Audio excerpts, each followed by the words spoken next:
Assalamualaikum warahmatullahi wabarakatuh. Izin memperkenalkan diri, nama saya Angie Levin, dan di sini saya akan menjelaskan kode Python yang saya gunakan untuk melakukan analisis data dan permodelan regresi linear pada dataset pasien kanker dari tahun 2015 hingga 2024. Untuk referensi datasetnya sendiri, saya mengambil referensi dari kaggle.com yang berjudul Global Cancer Patients 2015 hingga 2024.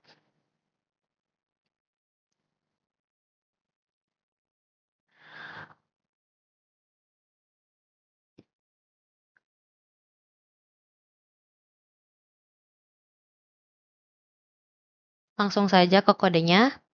Nah, saya akan menjelaskan tujuan kenapa kode ini dibuat.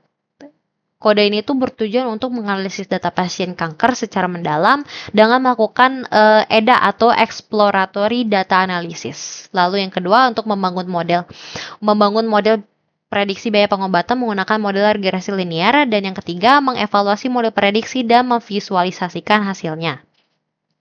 Nah, di sini saya akan menjelaskan yang pertama ada import library, di mana import library ini bertujuan untuk mengimpor library yang dibutuhkan untuk analisis data, visualisasi, dan juga permodelan. Nah, di sini saya akan menjelaskan tiap kodenya.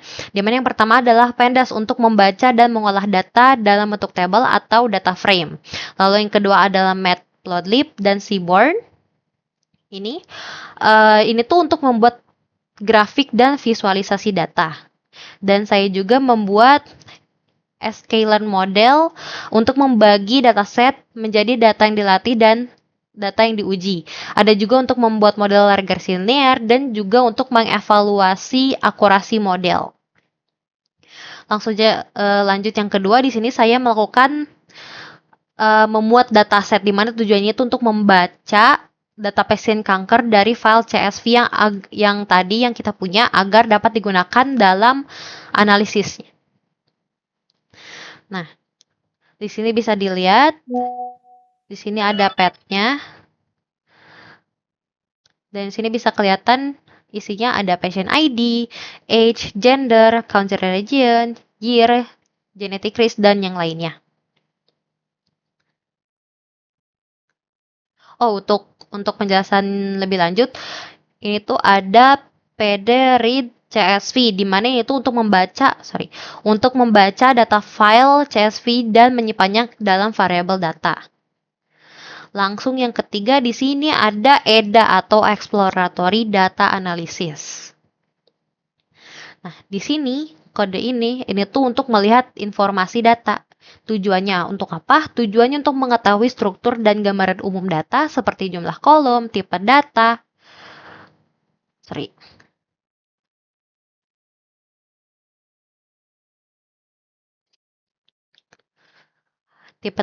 dan statistik dasar. Di mana yang pertama di sini ada data info. Data info ini untuk menampilkan informasi dasar termasuk jumlah data dan tipe datanya juga. Lalu di sini ada data describe, di mana ini tuh untuk memberikan statistik deskriptif seperti rata-rata, minimum, maksimum, dan juga standar deviasi. Nah, untuk isinya Anda bisa lihat di sini. Ini untuk informasi data, dan ini untuk deskripsi statistik.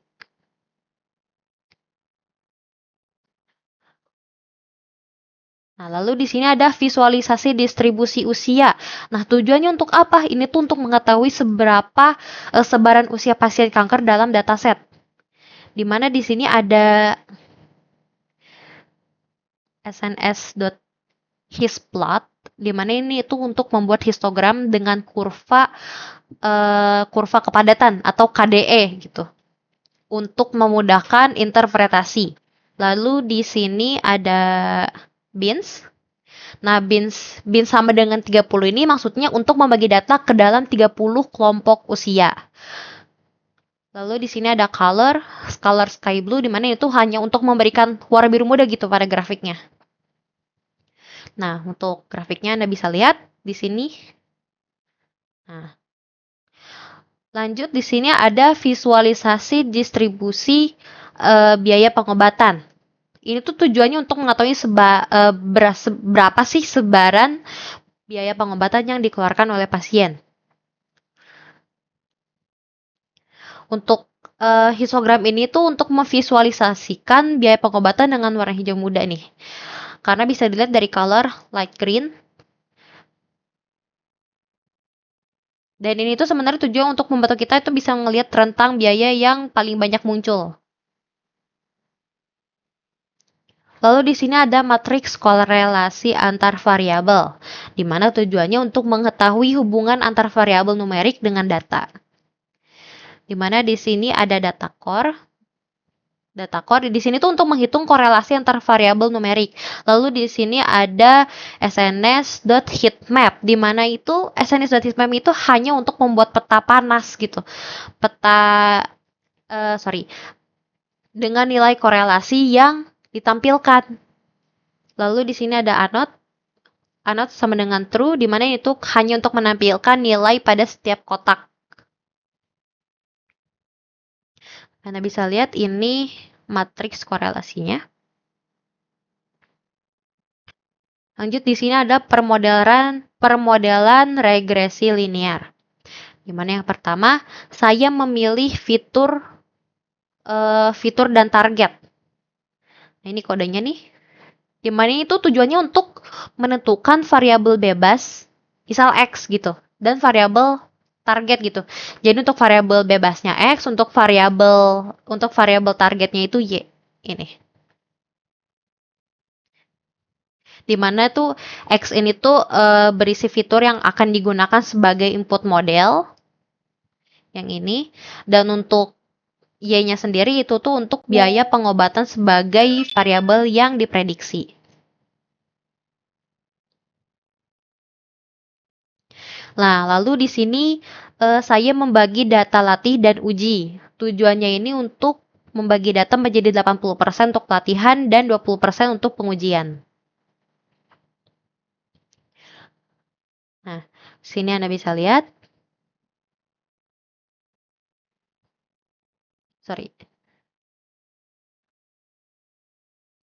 Untuk train test plate-nya sendiri, ini tuh untuk membagi data secara acak. Lalu ada random state, di mana ini tuh agar pembagian data itu tetap konsisten setiap kali di run atau dijalankan. Nah, di sini lanjut, di sini ada model regresi linear. Itu tuh untuk membangun tujuan model prediksi dan menggunakan data gitu, menggunakan data yang ada. Nah, di sini hanya untuk memprediksi data yang diuji, yang sebelah sini.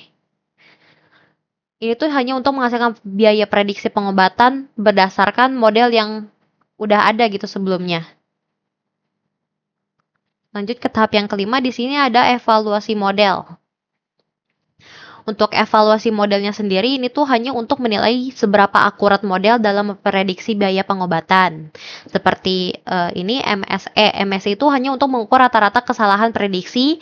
Lalu di sini ada R2, di mana R2-nya ini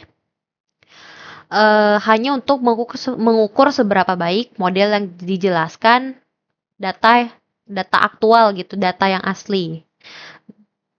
Nah, ini bisa dilihat pada evaluasinya ada mean squared error atau MSE dan R squared R2. Nah, lanjut di sini ada koefisien regresi,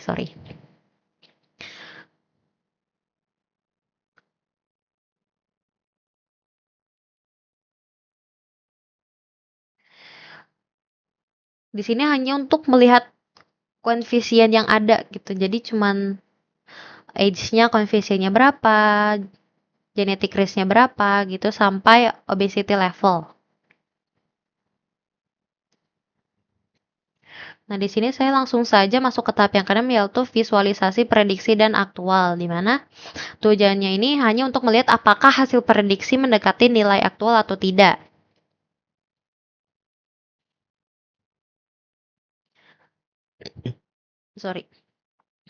Nah, Anda bisa lihat dari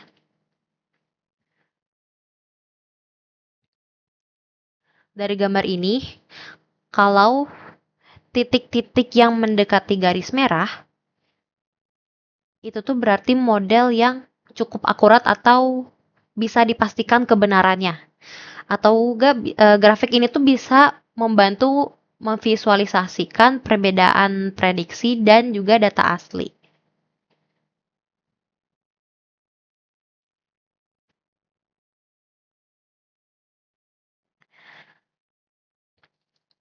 Sorry. Jadi melalui analisis ini kita tuh bisa melihat bahwa adanya hubungan antar faktor resiko seperti usia, kebiasaan merokok, dan biaya pengobatan.